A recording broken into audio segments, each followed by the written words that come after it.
Hello everyone. आज हम लोग बात करेंगे एडजेक्टिव के बारे में। लेकिन उसके पहले सबसे एक रिक्वेस्ट है, निवेदन है कि जितने लोगों ने इस चैनल को सब्सक्राइब नहीं किया है वो ज़रूर सब्सक्राइब कर लें और शेयर कर लें और वीडियोस को लाइक ज़रूर करें। तो अपने मित्रों को, अपने फ्रेंड्स को सेंड करें, भेजें, वहाँ तक पहुँचाएँ। चलिए अब शुरू करते हैं एडजेक्टिव के बारे में। एडजेक्टिव होता क्या है, एडजेक्टिव क्या चीज़ है? तो अगर हम इसको हिंदी में जानने की कोशिश करें कि एडजेक्टिव क्या है, तो एडजेक्टिव जो है वो ऐसा शब्द होता है जो नाउन और प्रोनाउन की विशेषता बताता है, उसे एडजेक्टिव बोलते हैं। इंग्लिश में समझने का प्रयास करें। A word which qualifies noun और प्रोनाउन कॉल्ड एडजेक्टिव। तो हमने ये तो एक परिभाषा हो गई, डेफिनेशन हो गई। इसको हम समझने के लिए इसको अपने माइंड में सेट करते हैं।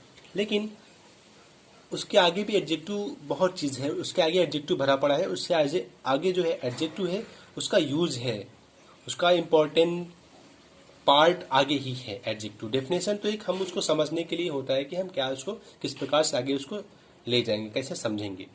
जैसे हमने यहाँ पर एक चीज़ लिखा एडजेक्टिव समझने के लिए, कोई सेंटेंस में ऐसे तो कैसे हम जानेंगे एडजेक्टिव होता क्या है। जैसे हमने यहाँ पर एक सेंटेंस लिखा, यू आर गुड बॉय। तो यहां पर हमने एक लिख दिया यू आर गुड बॉय। तो यहां पर जो गुड है वो क्या है, एडजेक्टिव के लिए यूज हुआ है। ये एडजेक्टिव वर्ड है। गुड मतलब क्या बताता है, विशेषता। एक मीन्स हम ये समझ लेते हैं कि जो एडजेक्टिव होता है वो विशेषता बताता है नाउन और प्रोनाउन की, चाहे वो कोई भी हो। एडजेक्टिव मतलब होता है अच्छा भी हो सकता है और बुरा भी हो सकता है, गुड भी हो सकता है, दोष भी हो सकता है। एडजेक्टिव के फॉर्म में हम कुछ भी ले सकते हैं। ये नहीं कि हम अच्छा ही बात कर रहे हैं, अच्छी ही बात करते हैं, वही एडजेक्टिव होता है। नहीं, हम किसी चीज़ को बुरा भी बोल सकते हैं, वो भी एडजेक्टिव ही होता है। जैसे यहाँ पर लिखा यू आर गुड बॉय। तो यहाँ पर जो गुड है वो क्या दिया गया है, गुड है वो एडजेक्टिव है। किसके बारे में बात कर रहा है? गुड जो है वो बात कर रहा है यू, यानी कि तुम क्या हो, अच्छे हो। तुम क्या हो, अच्छे हो, अच्छे हो। अगर यहाँ पर जो अच्छा है ये क्या है, एडजेक्टिव के रूप में यूज हुआ है। किसके रूप में यूज हुआ है, एडजेक्टिव के रूप में यूज हुआ है। अच्छा, ऐसे एक बोल दिया गया, he is strong, he is strong man, he is strong man.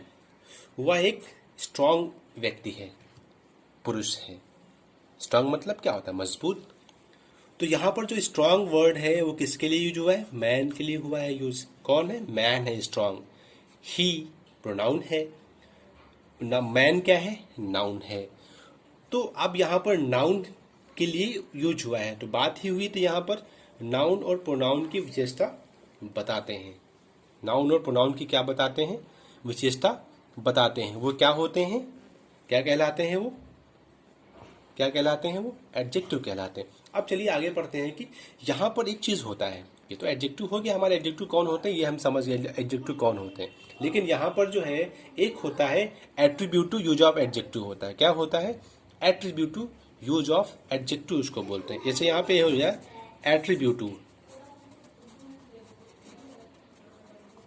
Attributive use of adjective होता है एक। वो क्या होता है, एट्रीब्यूटिव यूज ऑफ एडजेक्टिव होता है। भैया ये होता क्या है, ये है क्या चीज एट्रीब्यूटिव यूज ऑफ एडजेक्टिव? यानी कि ये होता है, इसमें ये होता है ऐसे एडजेक्टिव जो नाउन के पहले आते हैं। ऐसे एडजेक्टिव जो नाउन के पहले आते हैं वो होते हैं एट्रीब्यूटिव यूज ऑफ एडजेक्टिव। जैसे मैंने यहाँ पर बोल दिया गया है, एक बोल दिया गया है कि she is a good girl, she is a good girl, she is a good girl. हमने बोल दिया गया है कि she is a good girl बोल दिया गया है। तो she is a good girl, यहाँ पे क्या बोल दिया गया है, जो ये गर्ल है ये क्या है, नाउन है। गुड क्या है, एडजेक्टिव है। यहाँ पर जो नाउन के पहले यूज हुआ है गुड, ये जो है क्या है, एट्रीब्यूटिव यूज ऑफ एडजेक्टिव, ये चीज है इसमें। ठीक है, यानी कि हम ये समझ गए एट्रीब्यूटिव यूज ऑफ एडजेक्टिव क्या होता है। जो नाउन के पहले एडजेक्टिव यूज होते हैं उनको बोलते हैं एट्रीब्यूटिव यूज ऑफ एडजेक्टिव। एक होता है प्रेडिकेटिव, ये तो एट्रीब्यूटिव हो गया। एक होता है प्रेडिकेटिव होता है। वो समझ लेते हैं क्या होता है, क्या होता है वो समझ लेते हैं क्या होता है। प्रेडिकेटिव क्या होता है? तो प्रेडिकेटिव जो है वो क्या होता है भैया? अब यहाँ पे तो नाउन के पहले जो आता है वो होता है प्रेडिकेट, एडजेक्टिव होता है। तो प्रेडिकेटिव क्या होता है? जो होता है जो वर्ब के बाद आता है। किसके बाद आता है? वर्ब के बाद आता है। किसके बाद आता है? वर्ब के बाद आता है। किसके बाद आता है? वर्ब के। तो यानी कि बोल लिया गया ही इज गुड। अब यहाँ पे क्या बोल दिया गया? ही इज गुड बोल दिया गया। यहाँ पे जो इज है वो क्या है? वर्ब है, हेल्पिंग वर्ब है, लिंकिंग वर्ब है। तो लिंकिंग वर्ब के बाद में आया है क्या? गुड। तो ये होता है प्रेडिकेटिव यूज ऑफ एडजेक्टिव। इतना हम लोग समझ गए। इसके लिए समझने के लिए सबसे पहले इंपॉर्टेंट चीज है जो एडजेक्टिव में होता है वो हम समझ गए। अभी आगे बढ़ते हैं। कुछ ऐसे होते हैं जो पार्ट्स होते हैं, उनको हम कैसे पढ़ेंगे, किस प्रकार से समझेंगे। तो ये जो है आप लोग इसको देख लोगे, समझ लो कैसे करते हैं, किस प्रकार से शुरू करेंगे। आगे पार्ट हम पढ़ते हैं आगे वाला। उसमें क्या पढ़ेंगे? उसमें ये पढ़ेंगे कि कुछ ऐसे जो एडजेक्टिव हैं वो कहाँ कहाँ पर हम यूज करते हैं, इंपॉर्टेंस उनकी इंपॉर्टेंसी कहाँ कहाँ पर है, कैसे यूज करते हैं। जैसे कुछ वर्ड हैं, जैसे यहाँ पे हमारे सामने दिया गया है। एक हो गया सीनियर, हो गया जूनियर, हो गया सुपीरियर, हो गया। क्या हो गया? सीनियर हो गया, जूनियर हो गया, सुपीरियर हो गया। ये ऐसे वर्ड हैं कुछ। इन्फीरियर हो गया। क्या हो गया? इन्फीरियर हो गया। Senior, junior, superior, inferior and prior. क्या हो गया? Many other words. तो यहाँ पर जो हमारे पास ये, जिसमें सीधा सीधा हम कह लें ऐसे वर्ड जिसमें लास्ट में आई ओ आर लगा होता है। क्या लगा होता है? आई ओ आर लगा होता है। उनमें से हम क्या, जब हम ये सब कंपेयर जब करते हैं, क्या करते हैं? जब कंपेयर करते हैं तो वहां पे क्या लगाते हैं? देन यूज नहीं करते। वहां पर हम क्या लगाते हैं? देन जो है ये यूज नहीं करते हैं। क्या लगाते हैं? यूज क्या करते हैं? टू यूज करते हैं। क्या यूज करते हैं? टू यूज करते हैं। जैसे बोल दिया गया he is senior to me. तो यहां पर हम लोग वर्ड यूज, ये सीनियर क्या है? ये कंपेरेटिव डिग्री है। तो जब यहां पर हम यूज करेंगे, ये यूज करेंगे, तो यहां पर जब भी कंपेयर करेंगे ही सीनियर देन मी नहीं करेंगे। हम क्या करेंगे? ही सीनियर टू मी। वैसे कंपेयर करने के लिए हम लोग देन यूज करते हैं। क्या यूज करते हैं? देन यूज करते हैं। लेकिन यहां पर हम लोग देन यूज नहीं करेंगे। जिन वर्ड में आई ओ आर लास्ट में आता है उनमें हम क्या करते हैं? टू लगाते हैं। क्या लगाते हैं? कंपेयर करने में हम लोग टू यूज करते हैं। ठीक है, क्लियर हो गया? ओके, चलिए कुछ ऐसे वर्ड और हैं जो हम लेते हैं। इसमें से कुछ ऐसे वर्ड हैं, जो वर्ड है जैसे हम लोग बोलते हैं कि जब दो व्यक्ति होते हैं, दो व्यक्ति या दो वस्तु हो गए। कैसे हो गए? दो व्यक्ति हो गए, दो व्यक्ति या दो वस्तु। दो व्यक्ति हो गए या दो वस्तु हो गए। दो व्यक्ति या दो वस्तु। जब दो व्यक्ति या दो वस्तु होते हैं, जब उनकी तुलना करते हैं तो जो कंपैरेटिव डिग्री होती है, क्या करते हैं? कंपैरेटिव डिग्री उसको यानी कि दो व्यक्ति और दो वस्तुओं की तुलना के लिए जो हम लगाते हैं वो कंपैरेटिव डिग्री लगाते हैं, और उससे अधिक की तुलना के लिए सुपरलेटिव डिग्री लगाते हैं। यानी कि दो व्यक्तियों या वस्तुओं की तुलना के लिए हम क्या यूज करते हैं? कंपैरेटिव डिग्री लगाते हैं। हम लोग एग्जाम्पल समझ लेते हैं, उससे समझने में बहुत आसानी रहेगी। एग्जाम्पल ये समझते हैं, जैसे बोला गया है कि he is wiser of the two। He is wiser of the two. वह दोनों में से अधिक बुद्धिमान है। He is wiser of the two, या जो दो हैं उनमें से वह अधिक बुद्धिमान है। ठीक है, अब इसमें से ये बोल दिया गया है, क्या बोल दिया गया है? दो, यहाँ पे अगर हम दो व्यक्ति या दो वस्तु हैं तो वहां उनके लिए क्या यूज करते हैं? फिर से समझ लेते हैं, कंपैरेटिव डिग्री लगाते हैं। क्या लगाते हैं? कंपैरेटिव डिग्री लगाते हैं। लेकिन अगर दो व्यक्ति या दो वस्तु उनसे अधिक हैं, दो व्यक्ति या दो वस्तु हैं तो कंपैरेटिव डिग्री लगा देंगे। ठीक है, लेकिन अगर इनसे अधिक है, क्या है यहीं से समझ लेते हैं। अगर इनसे अधिक है, दो से अधिक, तो कौन सा लगाएंगे? सुपरलेटिव डिग्री यूज करेंगे। कौन सा यूज करेंगे? सुपरलेटिव सुपरलेटिव यूज करेंगे, ठीक है ना। कौन सा यूज करेंगे? सुपरलेटिव यूज करेंगे। देख लेते हैं कैसे कैसे बना के एग्जाम्पल देखेंगे, ऐसे कैसे समझ में आएगा ना। समझते हैं ना एग्जाम्पल दवा से। यहाँ पे बोल दिया गया, एक बोल दिया गया the boy is, the boy is the cleverest of all, the boy is cleverest of all, the boy is cleverest of all, यानी कि वह सब में से अधिक बुद्धिमान है, उन सब में से अधिक बुद्धिमान है, दो से अधिक और सब में से अधिक बुद्धिमान है। भाई ये अब सबसे अधिक बुद्धिमान है तो क्लेवरेस्ट लगाएंगे, सुपरलेटिव डिग्री का यूज करेंगे। तो अगर हम ये समझे, अगर हमारे पास दो व्यक्ति या दो वस्तु हैं तो उसकी तुलना कर रहे हैं तो हम क्या लगाएंगे? कंपैरेटिव डिग्री यूज करेंगे। ये हमारे डेली लैंग्वेज में बहुत यूज होता है, तो इसको हम बहुत अच्छे से समझेंगे किस प्रकार से इसको करते हैं।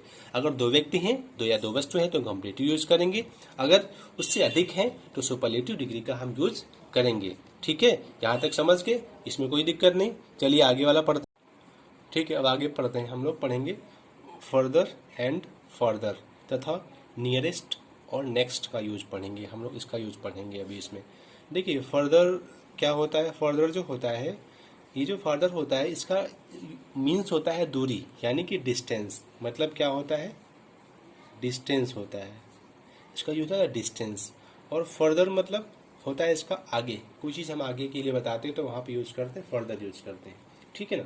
और फर्दर होता है वो दूरी दिखाता है, डिस्टेंस दिखाता है कि वो इतने दूर है, वहाँ से इतना है, वो ऐसा है, वहाँ से वो इस प्रकार है, वहाँ से, ठीक है ना। तो हम उसको इस प्रकार से उसको हम पढ़ेंगे, उसको ऐसे समझेंगे, ठीक है।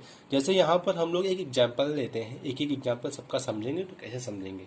यहाँ पर हमने एक एग्जाम्पल लिया, फर्दर का एग्जाम्पल लिया। फर्दर जैसे बोल दिया गया यहाँ पे, Delhi is further, Delhi is farther from Kanpur than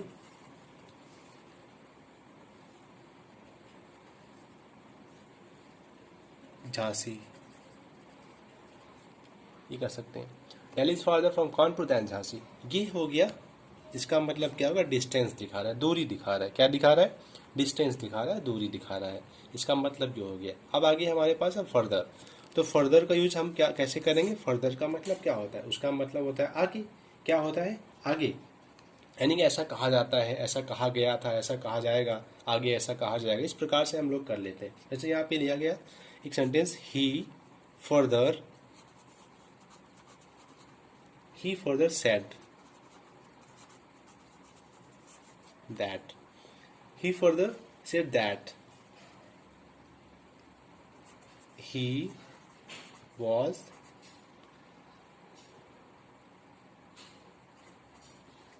going, he further said that he was going। यहाँ पे उसने बाद में कहा, ऐसा कहा, आगे बताया कि वह जा रहा है, या फिर वहाँ पे नॉट लगा दो, नहीं जा रहा है। पहले बोला कि जा रहा है, पहले बोला नहीं जा रहा, बाद में बोला जा रहा है। तो मीन्स ये हो गया, आगे बोला उसने कि जा रहा है, पहले बोला था नहीं जा रहा है, बाद में बोला कि जा रहा है। इसका मतलब ये हो जाएगा। तो ये ही डज नॉट, एक और ले लेते हैं, एक और ले लेते हैं कि he does not need any further help, he does not need any further help, he does not need any further help। तो मीन्स यहाँ पे क्या हो गया, हमको ये समझना है कि इनका मतलब क्या होता है, कैसे होता है, ये समझ के अब आगे समझते हैं। ये जो हमारे पास दिया गया नियरेस्ट और नेक्स्ट दिया गया। नियरेस्ट मतलब होता है दूरी, नियरेस्ट का मतलब भी दूरी होता है, और नेक्स्ट का मतलब होता है स्थिति, पोजीशन। क्या होता है? होता है पोजीशन। क्या होता है? पोजीशन, यानी कि स्थिति होता है। जैसे मैंने बोल दिया कि यहाँ पे एक सेंटेंस ले लेते हैं नियरेस्ट का। क्या लेते हैं? नियरेस्ट का ले लेते हैं। नियरेस्ट मीन्स क्या होता है? नियरेस्ट मतलब क्या होता है? दूरी होती है, डिस्टेंस होता है, उसका मतलब भी दूरी होती है।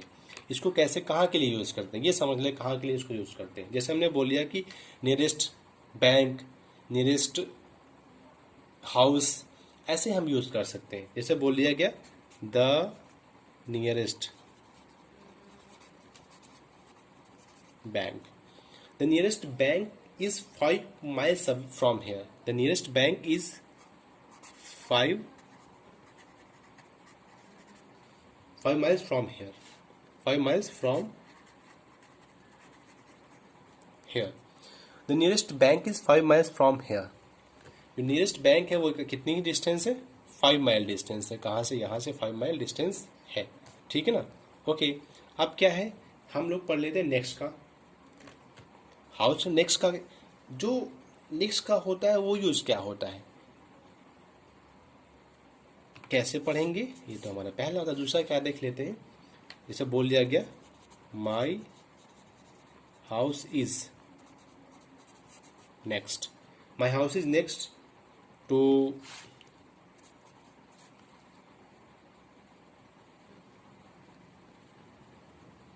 माई house is next to Golden Temple. क्या हो जाएगा?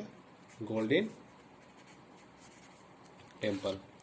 तो ये हो जाएगा my house is next to Golden Temple. मेरा घर जो है वो जस्ट गोल्डन टेम्पल के बगल में है, उसकी स्थिति दिखाता है.